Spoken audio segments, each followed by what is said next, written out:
Hey you guys, it's Sam, and in this video I'm going to be talking about using a limited palette with alcohol-based markers. I'll be using Copic markers or Kopiku markers in this video, but any brand works basically exactly the same. This is just specific to alcohol-based markers. If you want water-based marker tips, I have a playlist you can check out.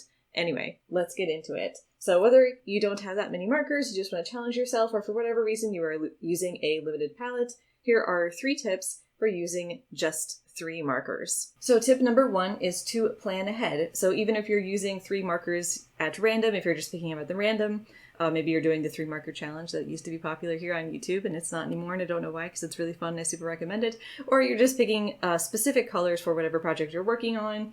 Definitely give yourself some time to get organized and figure out how you want to approach your drawing. So are these 3 markers inspiring whatever you're going to be drawing? Maybe the colors that you pick, you're like, ooh, I really like these colors for this idea. Or maybe you already have an artwork that you finished and you just need to color it and you're picking colors to color it with. Just sort of plan ahead and figure out where you're going. What is the purpose that these 3 colors or however many colors you're using going to be, what are the purposes of these colors going to be? Where do you want these colors to go? Do you want one to dominate more than the others?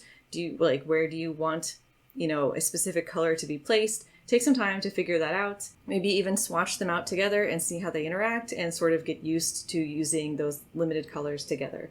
Which takes us to tip number 2, which is to also take advantage of a blending marker or rubbing alcohol of some kind. So I'm using Copic markers and the Copic blending marker itself, and I've since already many years ago refilled it with just regular plain rubbing alcohol, just a high percentage of it, and that works just the same. It's just fine. So you can use a blending marker of some kind, any brand, or you can use a paintbrush or just whatever you have on hand to help you stretch the range of colors and your blending abilities. So especially if you're working with several dark colors, you can help get a lighter range of values, a wider range of values when you're using a blending marker.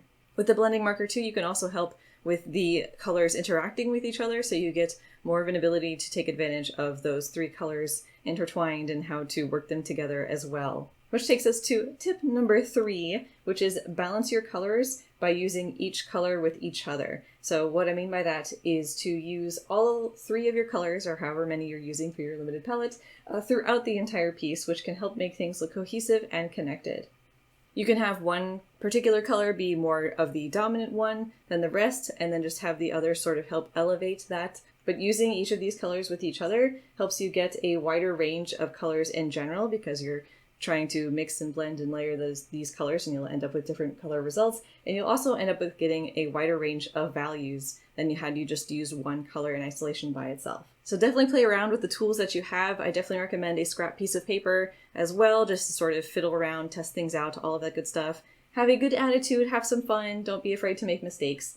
And that's it for this quick little video. I hope it was helpful. If you'd like even more tips or a specifically detailed explanation of how I did this drawing, along with loads of other alcohol-based marker tips or just other tips on art in general, you can check out my Ko-fi page linked in the description down below, where I have loads of other tutorials and resources to help you out with your art. And of course, it helps support this channel. So I really appreciate it. If there's anything else you'd like to see from me, let me know in the comments down below. If you have any other alcohol-based marker tips, feel free to also comment them down below too. Thanks so much for watching. I hope you enjoyed, and I will see you all next time. Bye-bye!